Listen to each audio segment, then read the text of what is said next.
welcome to video 2 of 3 for my diabetes week. Yes, this is kind of technically a day late because I was going to do them all 3 days in a row. But ironically, yesterday diabetes got me. I had really high sugars, wasn't very well, and just kind of couldn't face filming. It was supposed to be a bit of a day in the life video. But that probably wouldn't have been very interesting, seeing me sat on the sofa, feeling a little bit sorry for myself, drinking lots of water and watching Grey's Anatomy. However, I have created an action plan. There's a video going up today, obviously, which you are watching now, and there'll be one that I'm filming straight after this, which is going up on Saturday, so you still get your nice free videos. Look at that, worked out brilliantly. So today's video is going to be all about what a hypo is and what a hyper is, because that's the two words that us diabetics tend to throw around a lot without kind of realising that although that means loads to us, it probably means absolutely nothing to someone who's not very familiar with diabetes. So starting off quite simply, a hypo is where your blood sugar is too low and has fallen below 4, because we remember it by saying 4 is the floor. I think the lowest blood sugar I've ever had was something around 1.7, and I honestly felt like I was about to pass out the minute that I kind of sat down and realised, should probably check my sugar and have something because I don't quite feel right. So the main symptoms of a low blood sugar is obviously the person's blood sugar dropping low. We go very shaky, we can often go quite pale and just kind of like zone out. We can have a sudden change in behaviour, and obviously we can just not quite look right or be a bit spaced out. So the way you treat a hypo is obviously testing your blood sugar to start off with, because sometimes you can feel like you've got really low sugars and actually you're high, and the same goes for being high blood sugars and actually you're low. Diabetes is a really weird illness. The next thing is obviously once you know what your blood sugars are doing is to kind of do something about that. The recommended thing to do is have 15 grams of fast-acting carbs, so that can be something like glucose tablets. I think it's like 150 mils of Lucozade, the little baby cans of pop that you get, or obviously a few jelly babies. So then you wait 15 minutes to see if your blood sugar has come up. If it has gone above 4, that's great, you have something like a slow-acting carb. I generally tend to have things like Belvita biscuits, digestive biscuits, or rice cakes because I find that they help. If it hasn't come up, you then repeat the whole process again until it has come up. The reason you have something like a slow-acting carb once your sugars have come up is to make sure it all stables back out, because obviously you've had all of that sugar kind of shoot it up. You don't want it to then continue to go up and have the rebound effect, which, believe me, happens more often than not, even if you do try. So at the opposite end of the scale we have something which is called a hyper or hyperglycemia, and believe me, I have got some interesting stories to tell about having these. So like 4 is the cut-off point for having a low blood sugar. A high blood sugar, I believe the cut-off point is anything above 15.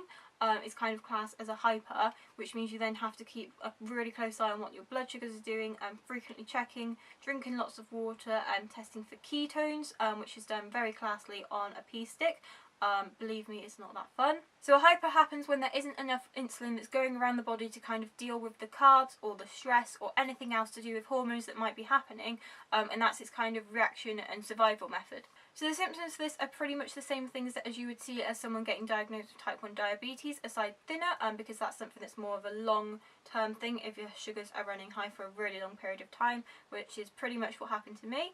And these symptoms are things like the person going to the toilet a lot, the person looking really tired and just not having energy whatsoever, and obviously drinking a lot of water to kind of just make themselves feel better, because you get incredibly thirsty when you've got high sugars.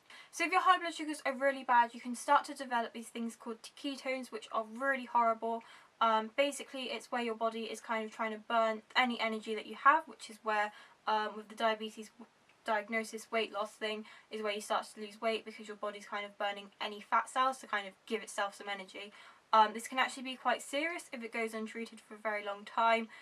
Depending on how high the ketone levels in your blood are, you might need to go to hospital to have things like a drip put in, and they are absolutely horrible. I have so many bad memories about this, and like I said, depending on how serious it is, medical attention and help might need to be involved. This has happened to me on a few occasions where I have been up to stupid times like 5 o'clock in the morning, having constant on-call doctors ring me throughout the night to kind of help me sort myself out.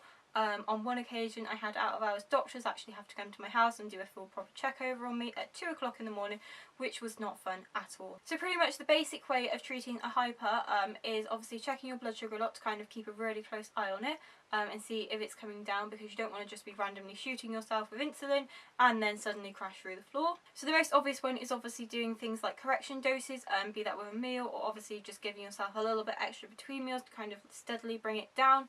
And like I mentioned, just drinking lots of water to kind of flush it all out and just generally make yourself feel a little bit better. So hypers and hypos are just another part of life with diabetes. Obviously where we're so used to them and it is just an ingrained part of our lives, it can be a bit weird sometimes to kind of have to properly explain it or be around people who don't know it, because just saying hypo and hyper is just something that we're so used to. You kind of just slip your mind that not everyone knows what you're on about. So I really hope that you've enjoyed this video and kind of understand the differences between hypos and hypers and what we're on about when we say those words a little bit more. If you enjoyed this video, please do give it a like and share it with all of your friends. If you're new to my channel because you found it through Diabetes Week tags, please do subscribe as well. There'll be more stuff coming up this week.